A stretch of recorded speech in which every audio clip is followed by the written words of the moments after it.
नमस्कार, मैं शिवानी रतूड़ी लाइव में आपका स्वागत करती हूं। बिहार की सियासत एक बार फिर गर्म है। सुप्रीम कोर्ट के विशेष गहन पुनरीक्षण यानी कि एसआईआर के मामले में दिए गए अहम फैसले के बाद चुनावी माहौल और तेज होता दिखाई दे रहा है। कोर्ट ने सोमवार 8 सितंबर को चुनाव आयोग को निर्देश दिया कि आधार कार्ड को मतदाता पहचान के 12वें दस्तावेज के रूप में मान्यता दी जाए।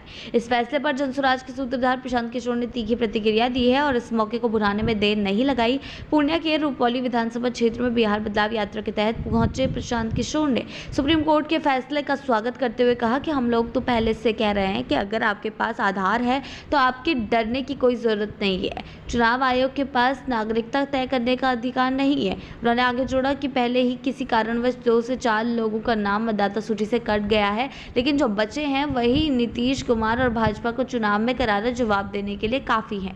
कार्यक्रम के बाद पत्रकारों से बातचीत करते हुए पीके ने मुख्यमंत्री नीतीश कुमार पर भी जमकर हमले बोले हैं। उन्होंने कहा है कि अभी तो लोगों ने वोट भी नहीं दिया, हम बस हमारी जनसभाओं में आने लगे हैं और देखिए असर, बुजुर्गों की पेंशन 400 से 1100 रुपए कर दी गई, आशा कार्यकर्ताओं और रसोइयों का मानदेय बढ़ा दिया गया, बिजली 125 यूनिट तक मुफ्त हो गई और अब आंगनबाड़ी कार्यकर्ताओं का मानदेय भी बढ़ गया है। प्रशांत किशोर ने इसे जनता का डर करार देते हुए कहा कि सरकार पहले आत्ममुग्धता में थी, उन्हें यकीन था कि लालू विरोधी मतदाता उन्हें ही वोट देंगे, लेकिन अब हालात बदल रहे हैं। जनता को जनसुराज के रूप में एक वैकल्पिक नेतृत्व दिख रहा है और नीतीश सरकार इसे साफ साफ महसूस कर रही है। पीके ने इस बात पर भी जोर दिया कि आज के समय की राजनीति, आज के दौर की राजनीति सिर्फ वादों से नहीं चलती, जनविश्वास से चलती है। उन्होंने कहा लोग अब समझ चुके हैं कि सालों से जिन्हें मौका दिया उन्होंने क्या किया। जनसुराज कोई तात्कालिक आंदोलन नहीं है, एक दीर्घकालिक सोच और स्थायी समाधान की दिशा में यात्रा है।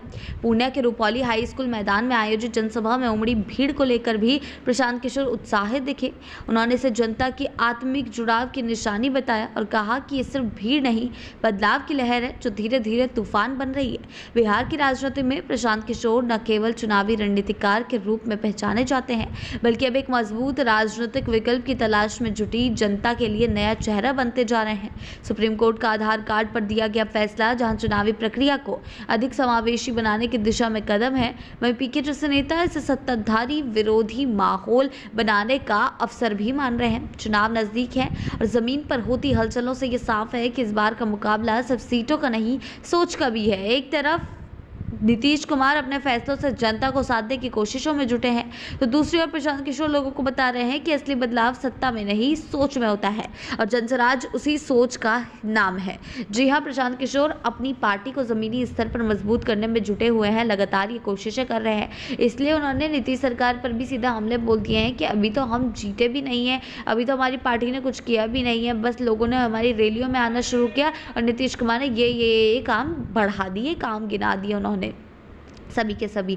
लेकिन अब आगे चलकर क्या कुछ होता है देखने वाली बात होगी। आगे के अपडेट, ऐसे ही अपडेट्स के लिए जुड़े रहे हैं लाइव के साथ ही चैनल को सब्सक्राइब करना ना भूलें और हमारी फेसबुक और वेबसाइट के साथ भी जरूर जुड़ें।